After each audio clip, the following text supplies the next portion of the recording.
என்னடி இது? அதுவா, கடைசி மட்டும் பாருங்க, உங்களுக்கே தெரியும். என் வாழ்க்கையை கெடுத்தானே அந்த நாதாரி பைய எலி எங்க நம்ம செல்ஃப்ல அவனை. என்னோட ரூம்ல ஒரு அழகான ஹோம் தியேட்டர் செட்டப் பண்ணி வச்சேன். அது இவனுங்க தான் காலி பண்ணிட்டாங்க. இது என்னோட பழைய ஹோம் தியேட்டர். இது இவனுங்க தான் கட்சி காலி பண்ணிட்டாங்க. செகண்ட் சரி, டிவி தான் போயிடுச்சு. நம்ம ஒரு லேப்டாப்ல ஹெட்ஃபோன் போட்டு படம் பார்க்கலாம்னு பார்த்தா ஹெட்ஃபோனு போச்சு. தேர்ட் இன்னொன்று காட்டுறேன், அதுதான் பெருசா போய்கிட்டு இருக்கு. இது என்னோட புது ஹோம் தியேட்டர்.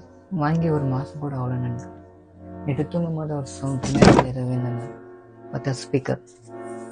இங்கே பாருங்க, டென்ட் இதுவும் கட்சி வச்சுருங்க. நான் ஏன் பொறுத்துன்னு பார்க்குறீங்களா? எங்கள் அம்மாவுக்கு அவங்க செல்ல பிள்ளை எதோ பண்ணக்கூடாது. இதெல்லாம் நான் பார்த்துக்கிறேன். என் ரூமுக்கு என்ன கலர் பெயிண்ட் அடிக்கணும் மட்டும் பார்த்து சொல்லுங்க, அடிச்சிடலாம். 4 மணிக்கு உங்களுக்குள்ள நடா அப்படி சண்டை.